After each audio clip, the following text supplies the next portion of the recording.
On Thanksgiving night at a remote military base, she's just a quiet volunteer, serving turkey like she's nobody. But when a Marine spots the tiny black tattoo on her forearm, a mark from a unit that officially doesn't exist, the whole room freezes. Who is this woman the system tried to erase? Minutes later, she's dragged straight into an emergency briefing. A platoon is trapped in the same cursed valley that destroyed her career and almost killed her. The old accident is happening again, with the same pattern. And this time, she's the only one who knows what really went wrong. Stay to the end to find out what actually happened in Blackridge, and whether they called her back to save a platoon, or to silence her for good. Before we begin, hit subscribe and tell me what city you're watching from. Every new voice helps keep these American redemption stories alive. Welcome to the mission. Now let's begin. The smell of roast turkey dominated the base cafeteria, mixed with mashed potatoes, weak coffee, and laughter trying hard to sound light. It was Thanksgiving night, and for a few hours, everyone pretended the outside world could wait. Children ran between metal tables, bumping into polished boots. Veterans stretched old stories even further. It was the kind of scene command loved to use in official photos. Behind the counter, in a white apron and improvised bun, Amelia Reyes served food like someone hiding behind trays. More potatoes. Want extra gravy? Want some coffee? Always short phrases. Quick smiles, zero room for personal questions. On the base's paperwork, she was just a former soldier helping as a volunteer at events. Her shirt sleeve was always pulled down to the wrist, covering what she didn't want to explain. Under the fabric, a crow perched on a dagger was inked into her skin. Years ago, that symbol was a password to doors that officially didn't exist. Now, it was just a reminder of everything that went wrong in Blackridge. At a table in the corner, a few veterans were talking quietly. Amelia caught only scattered words. Helicopter, bad crash, sealed report. No one talks about it. Each term hit her chest like a dull thud. She took a deep breath, scooped more potatoes onto a plate, and forced her body to keep moving. An older woman grabbed her hand for a few seconds to thank her for the plate. "You people do more for us than you realize," she said. Amelia smiled awkwardly. If that woman knew some of the things she'd done, and the things the world claimed she had done, that handshake might feel different. A helicopter flew overhead, the sound of rotors vibrating through the structure. The dishes rattled lightly. Almost no one cared. To most, it was just another flight. For Amelia, the noise dragged back the smell of smoke, twisted metal, and muffled screams inside a place she had sworn never to see again. She closed her eyes for a moment, inhaled deeply, exhaled slowly, and went back to serving.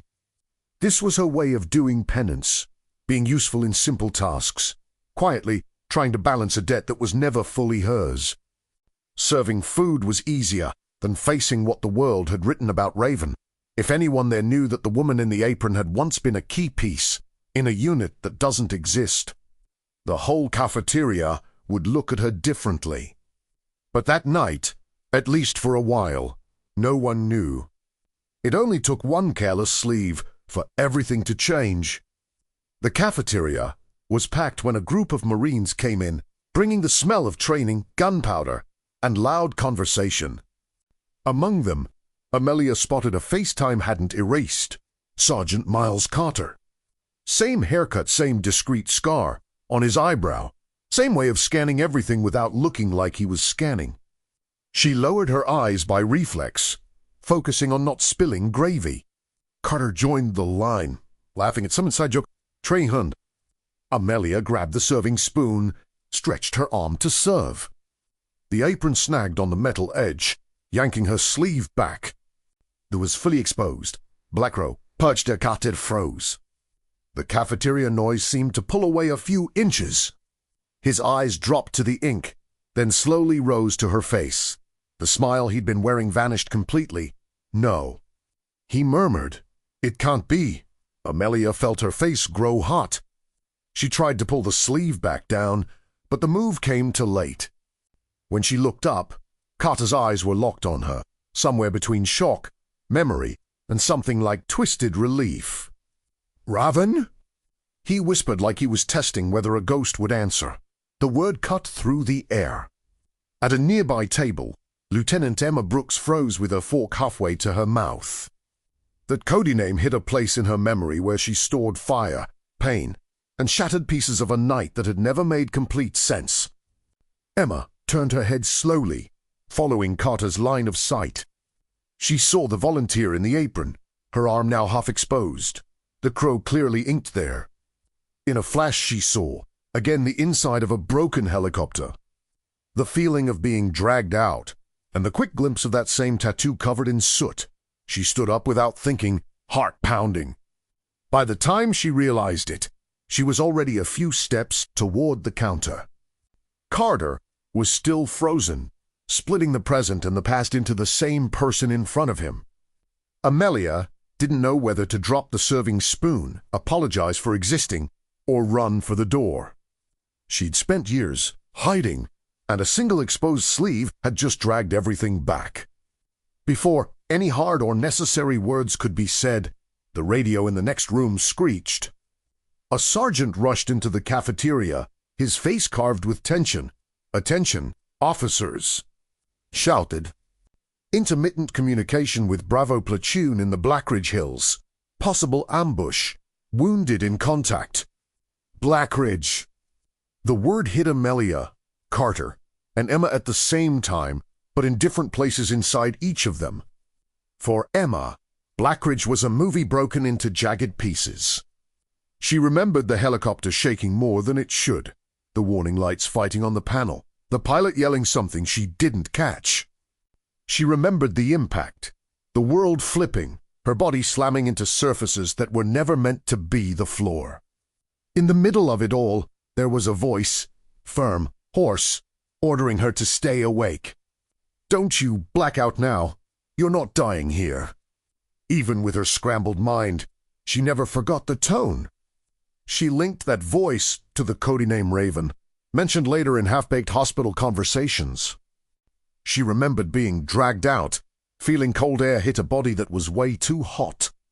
Hearing rounds cook off in the burning fuselage. Between flashes, she saw the crow tattoo on the arm pulling her. Then, darkness again. What came after was bureaucracy and pain, medical reports, cold briefs. Quick visits from officers talking about human error under complex conditions. Every conversation felt carefully edited. Someone was painted as the centerpiece of the failure, but Emma had never been sure the image fit. Her anger found an easy target, Raven. It was more bearable to blame a person than admit an entire system had failed.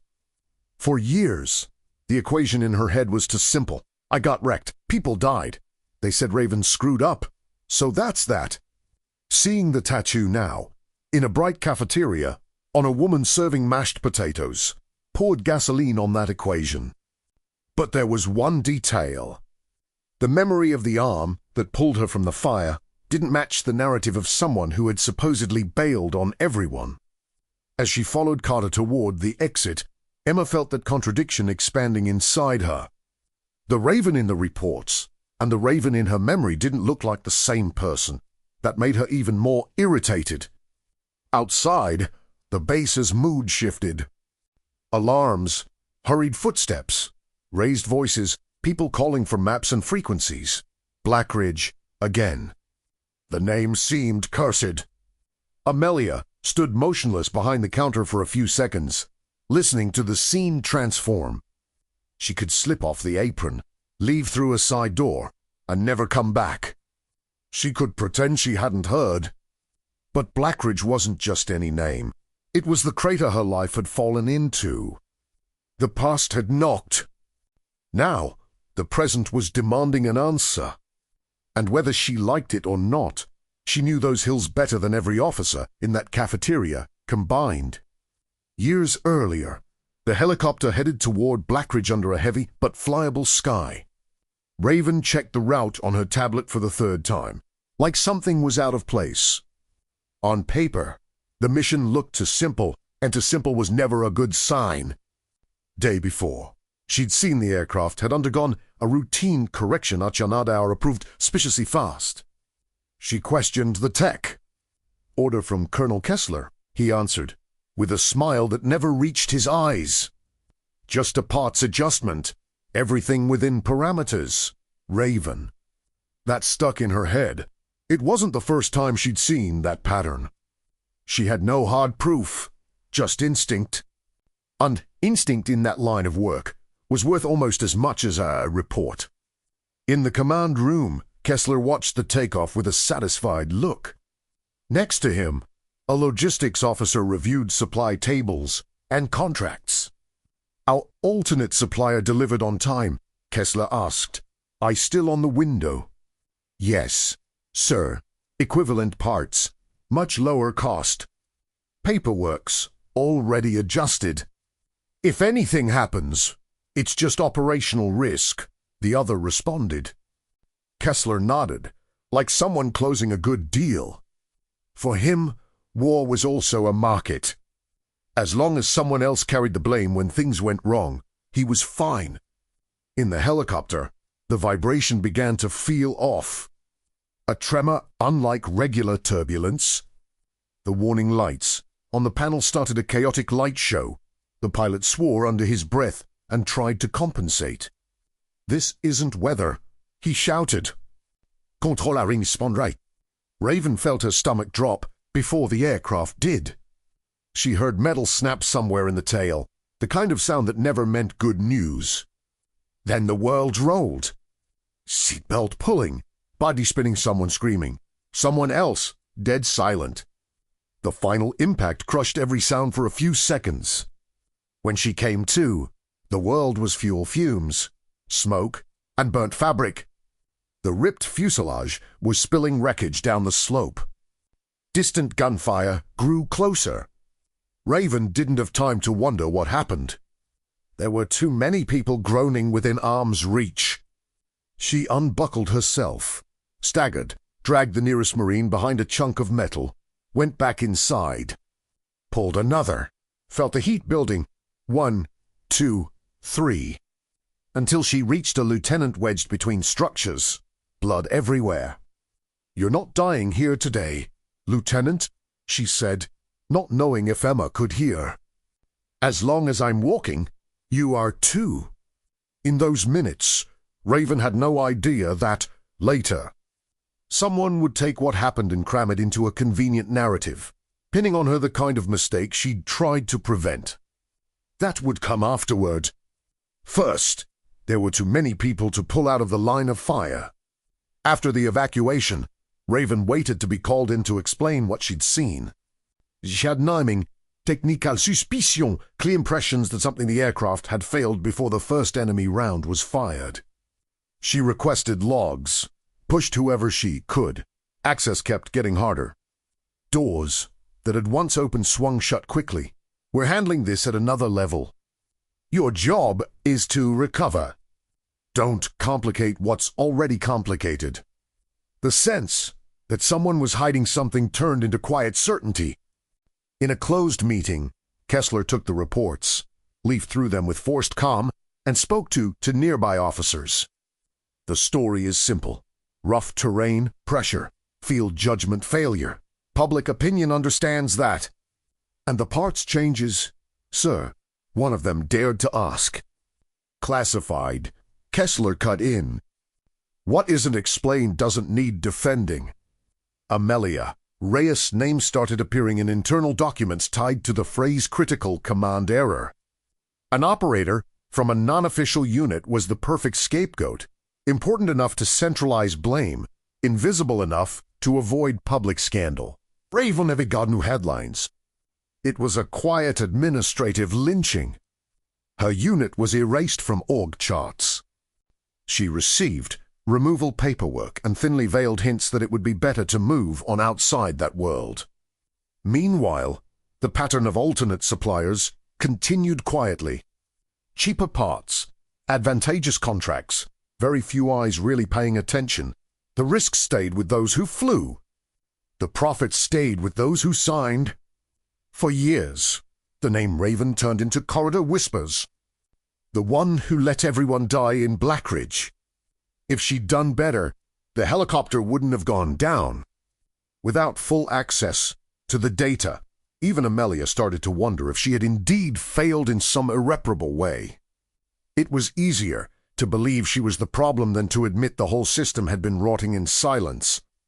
In the present, the Thanksgiving cafeteria was unrecognizable.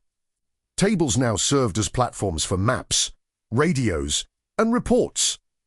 The Happy Thanksgiving banner on one board looked like a bad joke. The name Blackridge was written in big letters on a map, circled in red. Amelia stood on the edge of the room for a moment, still in her sauce-stained apron.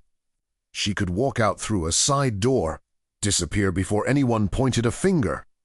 But when she saw the outline of the hills on paper, her feet started moving on their own. Carter noticed her approach and made a subtle motion. "You know this terrain." "You pretend you don't, but you do," he said quietly. "Get over here," a captain objected immediately. "We're really going to listen to the volunteer. Emma, face hard, cut in." "She's not the volunteer. If she's who I think she is, she bled in that place. I'd rather hear from someone who actually fell there than from someone who's only seen it via satellite." Amelia leaned over the map and recognized the mark of the old crash site. She also saw the estimated position of Bravo platoon, boxed in, little room to maneuver. The red extraction route drawn by command ran almost exactly through the wreckage zone. "If you go this way," she pointed out, "you'll pass through a funnel of scrap and unstable ground. Perfect ambush site. If someone studied this map carefully, they set everything up there." The most resistant major frowned. "And what do you suggest?" "Go around from the north. Longer, harder to fly, tougher climb. But the terrain protects you, instead of betraying you. If parts have been sabotaged, the least we can do is not gift them the rest." Maddox, who had been watching quietly, already had his tablet open. "I want the Bravo aircraft maintenance logs," he said. "Now, before anyone cleans anything," the captain hesitated. "That's going to stir up noise, Agent." "There are Marines bleeding in a cursed valley," Maddox replied. "Noise is the least of my concerns." While they geared up on the flight line, Kessler received updates in the command room. He saw Blackridge on the screen again and felt a chill that had nothing to do with temperature. It wasn't guilt. It was fear that someone might finally connect dots he thought he'd buried. He requested the Bravo aircraft logs. Lines of data appeared. Modifications at odd hours. Authorized by the same terminal, identical signature to the one used on the old helicopter. The pattern was so obvious, it was almost screaming. The logistics officer next to him swallowed. "Sir, if anyone crosses this with the old accident—" "They won't," Kessler cut in. "As long as nobody comes back with stories that force a deep audit." He asked for the direct channel to the extraction team. If he couldn't control the aircraft, he'd at least control the narrative of orders. On the flight line, Amelia, Carter, Emma, and Maddox boarded. The pilot, professional as ever, had no idea about half the political theater unfolding above his head. He only knew he had to put that machine into a bad place and pull people out alive. Inside the helicopter, Maddox hooked his tablet into the internal systems. He quickly cross-referenced current logs with old files he'd brought on secure storage. "Quick translation," he said, turning the device so Amelia and Carter could see. "Whoever messed with the old helicopter messed with this one. Some terminal, sem colonel." Amelia gave a half-smile, humorless. "So I wasn't crazy, just alone." Carter exhaled. "So what now?" "Now, if we bring Bravo back whole, there'll be too many people alive to tell the story differently," Maddox answered. "And even the colonel won't be able to choke that down." The wind shook the aircraft when the radio crackled with the command center's voice. "Extraction team, this is Colonel Kessler. Report your status." The pilot answered with trained calm. "Altitude, route, weather, ETA to Blackridge." There was a pause. Then, the order, "Given the deteriorating weather and risk to the aircraft, I order you to abort the approach. Pull back to a safe point and await a new window." Carter frowned. "With this weather, new window is code for you. Get there when it's all body bags, sir," he said. "Decision is not yours." Sergeant Kessler replied coldly. "We've already had many decisions made in Blackridge by people who shouldn't have." Amelia grabbed the headset. "Colonel, this is Amelia Reyes. Bravo doesn't have time for that window. If we back off now, we're choosing to come back only for a body count." On the other side, the silence changed temperature. "Ex-Sergeant Reyes, your presence on this operation is already too much tolerance. The chain of command exists for a reason. The order is on record." Maddox looked at the radio, then at the tablet, then at the faces around him. He'd always been a by-the-book guy. But seeing the log lines and hearing that order, he realized that obeying blindly would mean complicity. He reached out and killed the command center channel, keeping only a tactical emergency line to the base active, the one used by regulation only in cases of severe command failure. "Officially, we're on a recon flight, gathering data," he said. "Once the situation is at least partially under control on the ground, I'll re-establish contact on the emergency channel and request evac support." The pilot's eyes widened. "You know the size of the crapstorm if this gets out, right?" "I do," Maddox replied. Translation: "I'd rather answer for disobeying a rotten order than explain why I let a platoon die for the second time in the same place." Carter clapped the pilot's shoulder. "Fly north," he said. "Her route just saved more people today than any hallway speech." Emma simply added, dryly, "If someone has to pay for this later, we'll split the bill. Right now, the priority is getting Bravo out of that hellhole." The helicopter set down on a narrow ledge, pulling a curse from the pilot when the blades nearly clipped the rock edge. As soon as the landing gear touched, Carter jumped out, weapon ready, sweeping the surroundings. Two Marines followed, automatically setting up a perimeter. Emma hopped out with the med kit bumping against her back. The cold air hit her face, bringing back the old smell of Blackridge even without smoke. She took a deep breath, clenched her jaw, and kept going. Maddox disembarked, trying to look less clumsy than he felt. He wasn't a field guy, but he knew he had to be there so no part of the story would turn into a badly told rumor. Amelia was last to step onto the rock. The valley stretched ahead, a mix of shadow, thin snow, and smoke. It felt like the place recognized her. Her heart sped up, but not in the same way as years before. It wasn't just fear. It was an overdue bill.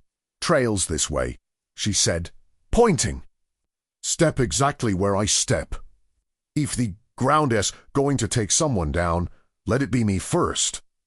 As they descended, gunfire sounded up from below. It wasn't continuous.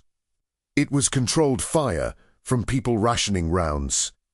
Amelia listened and almost involuntarily began to anticipate rhythm, pauses, likely cover positions. Behind a taller rock, she signaled everyone to get down. She grabbed the radio, manually tuned until she hit Bravo's frequency. The voice that came through was hoarse, tired, but stubbornly alive. "Bravo 1 here. Who is this?" "This is Raven," Amelia replied. "And before you say anything, no, I'm not dead yet. And yes, I'm looking at this hole again." On the other end, there was a nervous laugh, almost a choke. "If this is a joke, it's the best impression I've ever heard. Situation, boxed in, short on breath, to many wounded. If you've got a miracle, now's the time. No miracle, Just technique, she said. You're going to pop smoke on the south flank when I say. Then you're pulling back 10 meters behind your biggest rock. No more than that. From up here, we'll crack the side. At Amelia's signal, smoke grenades went off on the south flank, spitting out a thick curtain. The enemy hesitated, lost line of sight, tried to guess movement. Bravo fell back just enough to gain a few inches of advantage without overexposing themselves. Carter led the team along the indicated side route, using every rock and piece of old fuselage for cover. One by one, enemies who thought they had the valley locked down started dropping under fire. From an Anglican, Emma sprinted down the path Amelia had marked as the safest to reach the wounded.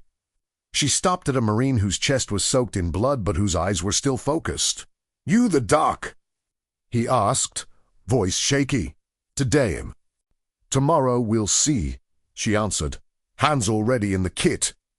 Meanwhile, Amelia scanned the field, looking for problems before they appeared. She spotted a hostile group repositioning to a particular high ground, right above a stretch of terrain she knew was unstable. If they detonated anything there, the whole rock and scrap ledge could peel off.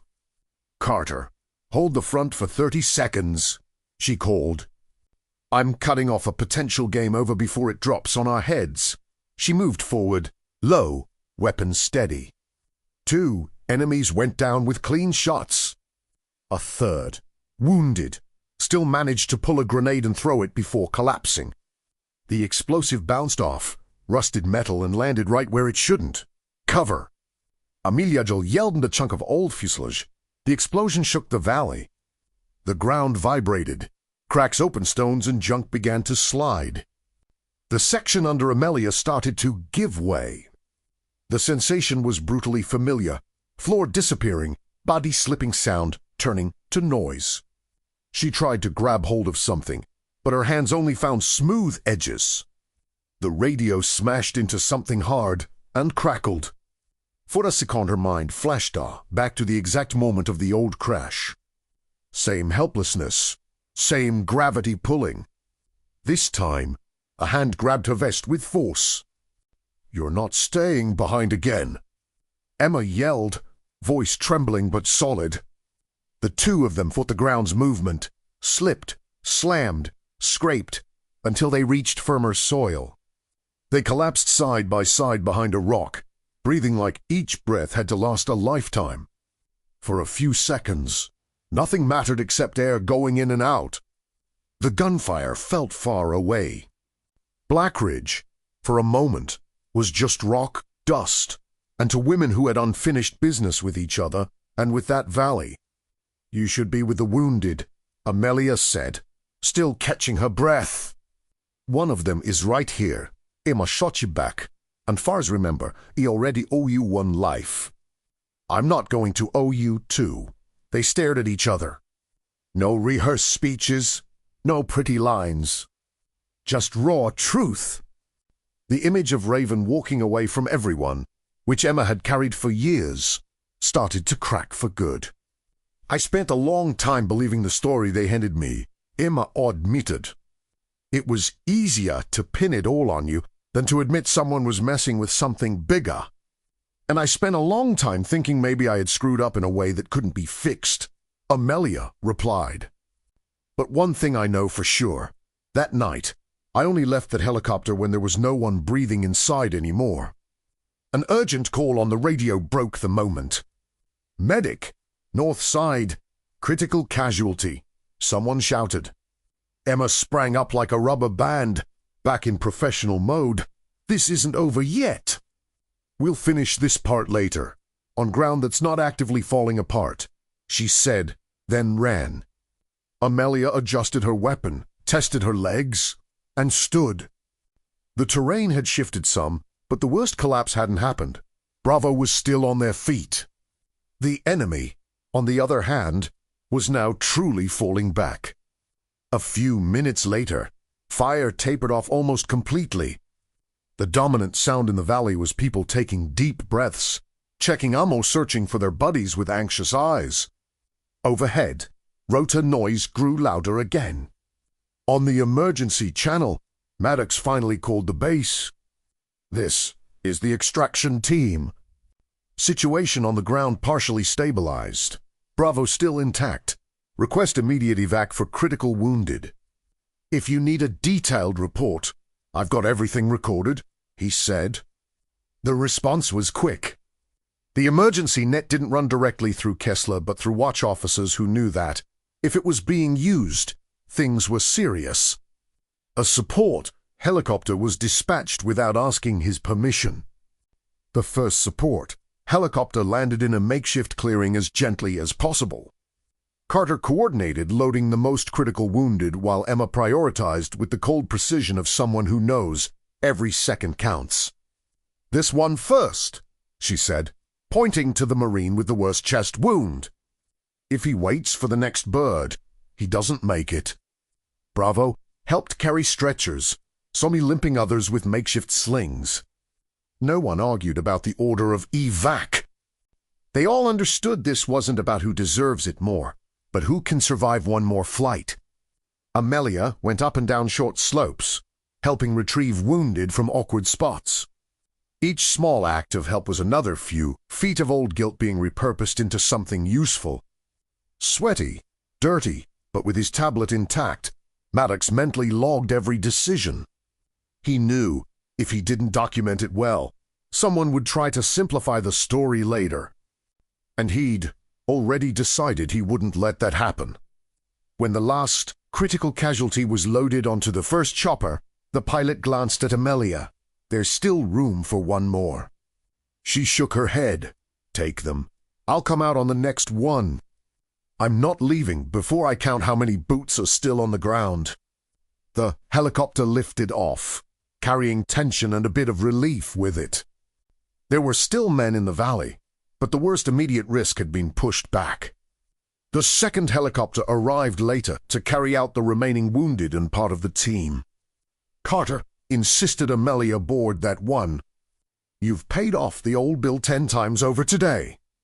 Go before the weather decides to close back in. I still want one last look at this place from above." Without fire, she answered, "I'll take the next ride." He studied her for a second and saw it was more than stubbornness. It was a need to close the page by seeing the whole picture, not running from it. When she finally boarded the third helicopter, the valley was quiet. Blackridge was still Blackridge, but for the first time, she was leaving not as the condemned piece of an accident, but as the one who'd stopped the chapter from repeating. Back at the base, chaos took on new shapes. In the medical wing, it was rushing stretchers, shouting orders. In the administrative halls, it was whispers, slamming doors, anxious looks, 2 worlds tied to the same operation. Maddox locked himself in a room with a secure terminal. He spent hours cross-checking everything: maintenance logs, supplier contacts, access records, flight audio. When he finished, he had something beyond suspicion. He had a case. He was called into a meeting with generals, colonels, and Kessler. The room smelled like burnt coffee and fresh worry. One general opened with a controlled voice. "Agent Maddox, we've been told you have serious concerns regarding our maintenance chain and command decisions." Maddox projected the data, point by point. He didn't speak quickly, but he spoke firmly. He showed how the same terminal, under Kessler's direct responsibility, had authorized shady changes on aircraft before critical missions. He linked the to alternate supplier contracts with generous profit margins and prettied up reports. Kessler tried to downplay it. Any officer with time knows raw data can be misinterpreted. In war, ladies and gentlemen, not everything is pretty on spreadsheets. "True," Maddox answered. "But fraud is fraud in any climate. And when it costs lives, it's no longer an operational adjustment, it's a crime." An older general tried to step in, cautious. "We need to be careful not to shake institutional trust with poorly managed accusations." "With all due respect, General," Maddox replied, Institutional trust doesn't crack when you expose a problem. It cracks when you bury it until it explodes. And it already exploded once in Blackridge. Today it almost exploded again. The shift in the room was obvious. Officers who had kept neutral faces began to distance themselves, at least symbolically, from Kessler. Maddox's words made it clear, if they tried to bury this, he had ways to take it beyond that room. In the end, the lead general spoke. Colonel Richard Kessler, pending the outcome of a formal investigation, you are relieved of your duties. This case will be submitted to the military justice system. At stake are not only your career, but also possible criminal and administrative liability. Kessler clenched his jaw. This wasn't just losing a post. It was watching decades of carefully built image start to crumble. Worse, he now knew there was an official record that he'd tried to abort an operation that saved an entire platoon. He left the room without looking at anyone. For the first time, he understood he no longer controlled the story of Blackridge. A few days later, Amelia was called to testify before a smaller council. The room was simple: table, chairs, a flag on the wall, no spectacle. Maddox was there, along with 2 generals and a JAG officer. She told her side, from start to finish. From the old mission, the feeling of the crash, the runs back into the burning aircraft, the frustration of being shut down afterward, to the recent mission, the alternate route, the abort order, the cut channel, the decision to go all the way. She didn't dramatize. She just laid it out. Emma testified next. She spoke about what she remembered from the original Blackridge, the arm that pulled her out, the crow tattoo, and what she'd seen now. She admitted bluntly that she'd spent years angry at someone who had actually gotten her out alive. Carter confirmed every operational detail, the effectiveness of Raven's calls, the morale boost for Bravo, the ground reality if they'd obeyed the abort order. There were no rumors in that room, just facts. In the end, the lead general opened a folder. After reviewing data, reports, and testimony, he said, "This council concludes that you were not responsible for the failures that led to the aircraft's crash in Blackridge. On the contrary, your actions were decisive in saving lives in both operations." He slid a document toward her. "Negative references attached to your name will be removed. The official narrative will be corrected. The report will clearly state that the failures originated in sabotage and higher-level decisions, not in your actions in the field." Amelia held the paper calmly, but inside she felt something shift. This, for Kosteban guilty. It was the system finally admitting it had dumped a weight on her that wasn't hers. That night, they held a small ceremony in the same cafeteria where she'd been serving food days earlier. No band, no parade, just the people who mattered. Bravo platoon stood up together when she walked in. Bravo 1 snapped a salute without hesitation. "I don't know if you prefer Raven or Amelia," he said, "but honestly, it doesn't matter. To me, you're the woman who kept us from becoming a repeated statistic in Blackridge." Others followed the gesture. Carter, Emma, some Marines she barely knew. There was no medal on her chest, but there was something rarer, genuine respect, with no PR involved. Later, when the cafeteria was empty again, Amelia came in through the side door. The tables were lined up, chairs set in silence, the ceremony's leftovers already cleared away. It was the same place where, days before, she tried to be invisible behind an apron. She walked to the counter where she'd served mashed potatoes, set her hands on the cold surface. She pulled her sleeve up slowly and stared at the crow tattoo. For the first time in a long while, she didn't feel shame looking at it. She felt weight, sure, but a different kind. The weight of a story finally told right. Her phone buzzed in her pocket. Unknown number. By habit, she almost let it ring out. Then she remembered that, like it or not, people like her don't stay forgotten for long. "Hello? Is this Raven?" The voice on the other end asked, straight to the point. In the past, she would have rushed to correct it. This is Amelia. Now, she let the Cody name hang there for a moment. It wasn't an accusation anymore. It was a summary of everything she'd done to keep others alive. Depends. Who's asking? She said, dry humor in her voice. Let's just say someone who's read your new report front to back. The voice answered. We've got a sensitive situation off the books. Word is you're the only person who can go into a quiet hellhole and come out with people still breathing. Amelia looked around. In her mind's eye, she could see 3 versions of herself. The covert operator, the silently accused, the woman in the apron. And now, a 4th, the one who had faced the most traumatic place in her life again and walked out holding the truth. She knew she could say no. Nobody could force her. She could find a calm job far from maps, radios, and rota wash. She could try a life where the biggest decision of the day was rice or pasta, but deep down she already knew the answer. She always had. Send me the coordinates, she said. On the other end, the voice let out a short, almost relieved breath. On their way. And Raven. It's good to have you on the right side of the story. She pocketed the phone and stood there a moment longer, looking at the counter, the empty cafeteria. The shadow of her life, reflected in the steel. The old guilt hadn't evaporated, but now it shared space with something new belonging. Stepping out into the base's cold night, she didn't hunch against the wind.